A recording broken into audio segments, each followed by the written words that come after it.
Hello guys, welcome back to my channel. जो मेरे channel पे नए मैं उन्हें बता दूं, मैं सलोनी जीतपुरे और मैं आपको आज बताने वाली हूँ कि मैंने सीटेट कैसे क्वालिफाई किया है।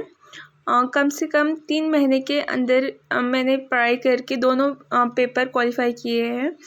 तो सबसे पहले तो मैंने एनसीईआरटी पढ़ी थी 8वीं तक की, तीसरी से 8वीं तक की एनसीईआरटी पढ़ी थी। इसे आप ऑफलाइन भी पढ़ सकते हैं, पर ऑफलाइन में ना क्या है, बुक्स जो रहती है ना, ऐप आता है एनसीईआरटी का, तो वैसे पर उसमें बहुत छोटे छोटे लेटर्स रहते हैं और बार बार इधर उधर करके देखने में थोड़ी परेशानी होती है। तो आप क्या करिएगा ना कि आसपास आपके जो भी बच्चे होंगे ना, उनसे कुछ दिन के लिए आप बुक्स ले लीजिए, मतलब पुरानी वाली।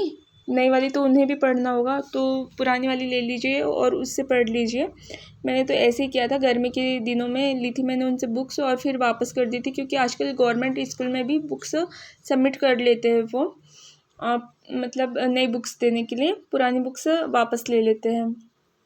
पहला तो एनसीईआरटी हो गई। एनसीईआरटी आपको मैथ्स, पर्यावरण और मैथ्स और पर्यावरण 5वीं तक के लिए इनफ है, और 6वीं से 8वीं तक के लिए साइंस पढ़नी होगी आपको और मैथ्स पढ़नी होगी।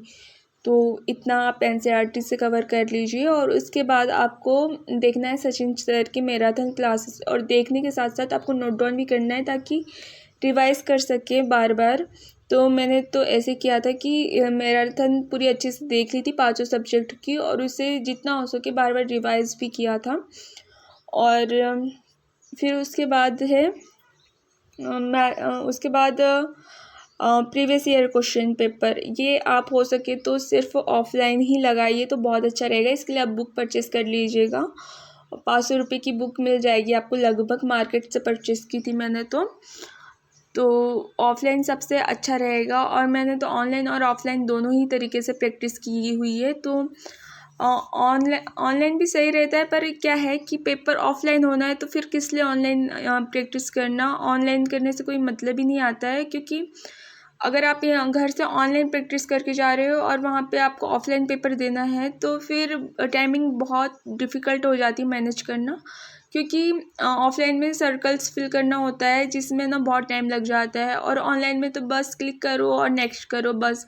तो कुछ ही सेकंड्स का काम रहता है ऑनलाइन में। तो उसमें ना जब घर पे करती थी 1.5 घंटे में मेरी ऑनलाइन की प्रैक्टिस हो जाती थी, और ऑफलाइन में 2 घंटे से कम। फिर भी ना जब मैं एग्ज़ाम हॉल में गई थी तो 2.5 घंटा पूरा ही लगा था। और पता है, जब हॉल में जाते हैं हम लोग, तो जो सिग्नेचर करने वाले सर मैडम आते हैं ना, वो भी 1-2 बार आते ही है, तो उसमें भी बहुत डिस्टर्बेंस होता है। और हॉल में तो थोड़ा टेंशन रहता है, क्योंकि वो मेन एग्ज़ाम रहता है। घर में एकदम रिलैक्स फील होते हैं अपन, हम लोग ना चाह के भी हॉल में इतना रिलैक्स फील नहीं हो पाते हैं। तो आप हो सके तो ज़्यादा से ज़्यादा पूरी घर पे अच्छे से प्रैक्टिस करें बार बार। और एक बात का और ध्यान रखें कि जो आप जो क्वेश्चन अटेम्प्ट कर रहे हो और जो रॉन्ग हो रहे हैं ना, तो उसके नीचे आपको फैक्ट लिखे रहता है ना बुक्स में, और टेक्स्ट बुक पे भी आते थे नीचे फैक्ट करके, आंसर की करके आता था। तो वो जो नीचे फैक्ट रहता है ना, उसमें जो जो मेन नोट लगता है वो आप नोट डाउन कर लीजिएगा, ताकि ना आप उसको बार बार रिवाइज कर सकें। और जितने बार आप उसको रिवाइज करेंगे ना, ऑनलाइन जब हम लगाते हैं क्वेश्चंस, तो मैंने टेक्स्ट बुक से लगाए हुए थे। और जब हमें ना ऑनलाइन की आदत हो जाती है और फिर ऑफलाइन पे जाते हैं ना, तो हमारे नंबर्स में भी बहुत फ़र्क आ जाता है, क्योंकि हमें ना ऑनलाइन में जल्दी जल्दी देख के एकदम आदत सी हो जाती है आँखों को ऑनलाइन वाले क्वेश्चंस की। क्वेश्चंस भले सेम रहते हैं ना, पर स्क्रीन और ऑफ स्क्रीन बहुत अलग रहता है। तो आप लोग हो सके तो ऑफलाइन एग्ज़ाम है तो ऑफलाइन ही बुक परचेस करके सॉल्व करके देखना। बुक मेरी 500 रुपये की आई थी।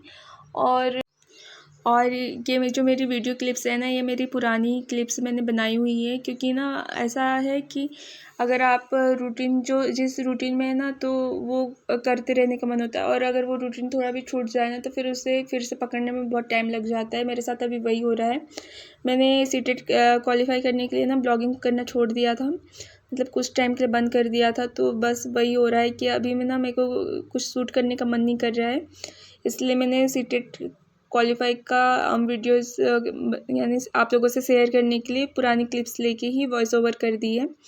तो उस टाइम मेरे हस्बैंड से भी आए हुए थे, छुट्टी, तो बस थोड़ा इन्जॉयमेंट भी किया। ये सीटेट का एग्ज़ाम क्वालिफाई होने के बाद का ही है।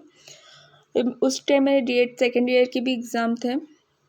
तो बस यही था सीटेट क्वालिफाई करने का मूल मंत्र। तो पहला है NCERT, दूसरा SST सर की पूरी मैराथन देख लीजिए और तीसरा है प्रीवियस ईयर क्वेश्चन पेपर लगा लीजिए। बस ये 3 चीज़ें आप अच्छे से कर लीजिए, आपका सीटेट क्वालिफाई हो जाएगा। तो अगर आपको मेरा वीडियो पसंद आया होगा तो प्लीज़ लाइक कमेंट सब्सक्राइब कीजिए, और आपको वर्ग 3 की भी वीडियोस देखनी हो तो प्लीज़ कमेंट करके ज़रूर बताइएगा। मेरा रूटीन मैं आपसे शेयर करा करूँगी ब्लॉगिंग के ज़रिए। तो thank you for watching, bye bye.